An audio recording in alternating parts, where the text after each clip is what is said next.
अस्सलाम वालेकुम जी। आज की वीडियो इटली के ऊपर है कि आप लोग इटली का वीज़ा खुद कैसे हासिल कर सकते हैं। आपको किसी के पास जाने की जरूरत नहीं है, कोई किसी की हेल्प लेने की, किसी एजेंट कंसल्टेंट के पास नहीं जाएं और आप लोग खुद उसको अप्लाई करें। बाकी अगर आपको किसी भी बात की नहीं समझ आती, आप लोग मुझे इंस्टाग्राम के ऊपर SMS कर लिया करें। और बहुत सारे लोग कहते हैं कि सर आप रिप्लाई नहीं करते। भाईजान अकेला बंदा हूं, थोड़ा हौसला कर लिया करें, रिप्लाई जरूर करता हूँ। एक दो दिन लेट भी हो जाता है तो उसकी कोई टेंशन परेशानी ना लिया करें। बहुत सारे लोग कॉमेंट्स के नीचे आके कुछ स्पैम करना शुरू कर देते हैं, कुछ क्या। तो आप भी ठीक है अपनी जगह, लेकिन मेरा भी थोड़ा ख्याल किया करें यार, अकेला बंदा हूं। तो बाकी आप लोगों का प्यार है, आप लोगों की मोहब्बत है, ठीक है। और बाकी हम हाजिर हैं। अच्छा, सबसे पहले बात क्या समझने की ये है कि आप लोग जब भी किसी यूरोप या शेंगन का अप्लाई करना चाहते हैं, या क्योंकि जो हालात चल रहे हैं पाकिस्तान के आप लोगों को पता ही है, आप लोग अगर अप्लाई करना चाहते हैं तो जाहिर सी बात है आपको उसके लिए अपॉइंटमेंट लेना होगी, क्योंकि ये कोई अरब कंट्री तो है नहीं।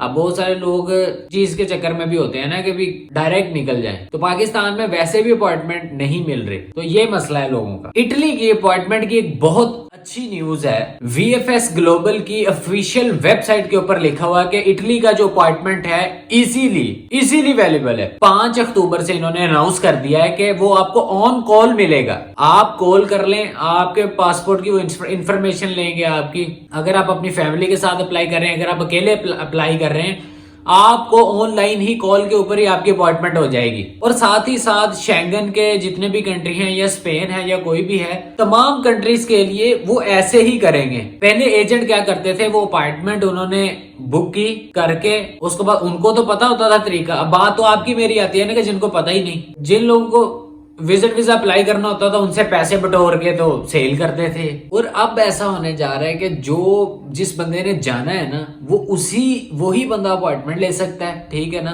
तो उसी के साथ ही उनकी जो है कॉल के ऊपर बातचीत होगी। तो अब वो वाली टेंशन अभी मुक जा रही है, ठीक है ना। वो तुसी हम परेशान नहीं होना। आपसे वो आपका पासपोर्ट नंबर पूछेंगे, कंप्लीट उसकी डिटेल पूछेंगे। अगर आप लीगल होंगे तो तभी आप अपॉइंटमेंट ले सकेंगे ना। वो ऐसा नहीं होता कि अभी कोई बंदा अपॉइंटमेंट ले और लेके वो आपको बेचता रहे। उम्मीद है कि बाकी भी निकाल लेंगे, इसने तो निकाल लिया। जैसा कि आप लोगों को पता ही है कि आप लोगों ने अगर इटली का अप्लाई किया तो आप शेंगन की किसी भी कंट्री में जा सकते हैं। उसमें तो आपको कोई टेंशन परेशानी वाली बात भी नहीं आएगी, आप इजीली जा सकते हैं ना।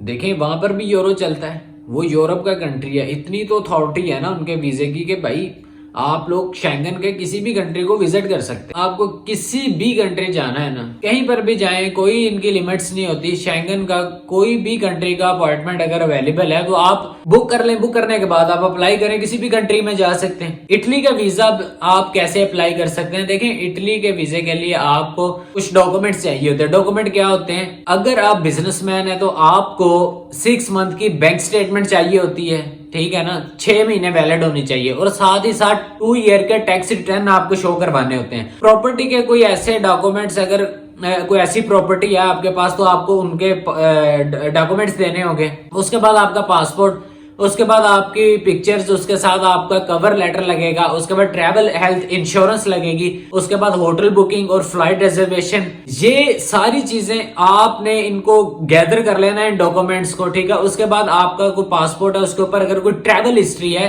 तो उसको आपने स्कैन कर लेना है। उसको स्कैन करके प्रिंट आउट निकाल लेना है। प्रिंट आउट निकालने के बाद एक फाइल बनानी है। फाइल बना के आपको VFS ग्लोबल सेंटर में जाकर वहीं पर आपने वहां पे उसकी 80 यूरो फीस पे करनी है। आप वहां पे फीस पे करेंगे, वहां पे सबमिट करके आप अपॉइंटमेंट ले लें। अपॉइंटमेंट लेने के बाद इसका फॉर्म होता है, एप्लीकेशन फॉर्म का लिंक मैं डिस्क्रिप्शन के अंदर डाल दूंगा, वो आपने फॉर्म फिल करना है। ये सारे डॉक्यूमेंट्स आपके पास हों, आप लोग जा सकते हैं। अगर आप कहीं जॉब करते हैं, आपकी सैलरी आती है, तो फिर आपकी साथ में लास्ट 3 मंथ की पे स्लिप लगेगी, जिस भी कंपनी के अंदर आप काम करते हैं। बैंक स्टेटमेंट कितनी हो और आपका क्लोजिंग बैलेंस कितना होना चाहिए। कम से कम आपके अकाउंट के अंदर 20 से 25 लाख क्लोजिंग होना चाहिए। और बैंक स्टेटमेंट आपकी रनिंग में होनी चाहिए पर मंथ के हिसाब से। ये ना हो कि आप लोग जिस दिन आपकी अपॉइंटमेंट हो उस दिन आप एक ही दम 30-40 लाख रुपए की ट्रांजेक्शन करके आप लोग जा रहे हो तो वीजा रिजेक्ट हो जाएगा आपका। वो पर मंथ के हिसाब से देखते हैं, पर मंथ के हिसाब से इस बंदे का एक पक्का ठक्का जो है वो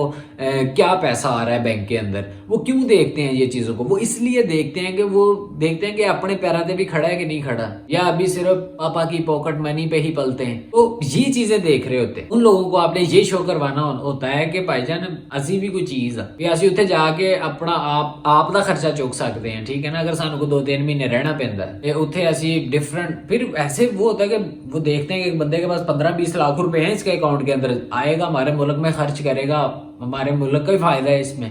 तो ये चीजें होती हैं। शेंगन का वीजा आप तब ले सकते हैं अगर आपका जो है वो कहीं ना कहीं ट्रैवल हिस्ट्री आपकी बनी है।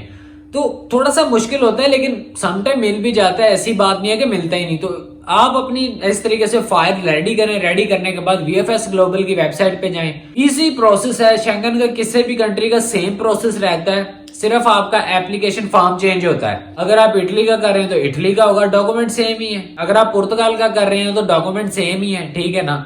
तो सिर्फ फॉर्म का ही फर्क होता है, ठीक है। बाकी लिंक सारे डिस्क्रिप्शन के अंदर आपको मिल जाएंगे, आप लोग वहां से जाकर चेक कर सकते हैं, ठीक है। वो मैं डिस्क्रिप्शन के अंदर डाल दूंगा। और यार एंड के ऊपर एक आपसे बात करना चाहूंगा, बड़ा दिल दुखता है यार, बड़ी तकलीफ में हूं मैं तो देख के। सोशल मीडिया भरा पड़ा है हमारे फलस्तीन के भाइयों के ऊपर जो जितना जुल्म किया जा रहा है, तो बड़ी तकलीफ होती है, बड़ा दुख होता है देख के यार कि हम लोग बहैसियत इंसान या बहैसियत कौम एक इकट्ठे नहीं है। हम मुसलमान देख लें कैसे उन्होंने आपस में बंटवारे डलवा दिए हुए हैं हमारे, ठीक है। हर बंदा हर जगह के ऊपर पैसे लगे हुए हैं, बिका हुआ है सिस्टम, सारा खत्म है, ठीक है। वो उनके ऊपर इतना जुल्म कर रहे हैं कि मैं आप लोगों को बता नहीं सकता। देख के आप भी देख रहे हैं सारे, तो आपके सामने ये कितना जुल्म हो रहा है। तो दुआ है हमारी कि अल्लाह ताला उनकी मदद फरमाए, ठीक है। और इन लोगों को गैरत दे, हमारे हुक्मरानों को, हमारी हुकूमतों को इस टाइम के ऊपर एक दूसरे का बाजू होना चाहिए था यार। और ये लोग कैसे वक्खो वक्ख हुए बैठे ने, तो बहुत दर्द होता है, तकलीफ भी होती है देख के यार। अफसोस भी बहुत होता है कि असी मुसलमान सिर्फ असी नाम दे मुसलमान रह गए हैं और कुछ नहीं रह गया बादशाह। बाकी टुर जाना इस दुनिया तो, क्यामत ਦੀਆਂ ਨਿਸ਼ਾਨੀਆਂ ਸਾਰੀਆਂ, क्यामत वैसे ही बहुत नजदीक आ चुकी है। तो बाकी अल्लाह ताला इन्होंने हिदायत देवे। बाकी इंशाल्लाह ऐसी इन्फॉर्मेटिव वीडियो मैं आप लोगों के लिए लेके आता रहूंगा। वीडियो अच्छी लगी तो चैनल को सब्सक्राइब कर दें, बेल आइकन को जरूर प्रेस कर दीजिएगा। तो बाकी अगर आपका कोई भी सवाल हो तो आप लोग मुझे कमेंट में पूछ सकते हैं, नहीं तो डिस्क्रिप्शन के अंदर इंस्टाग्राम का लिंक मौजूद है, आप लोग मुझे इंस्टा के ऊपर पूछ सकते हैं। तो मिलते हैं अगली वीडियो में, तब तक के लिए पीस आउट।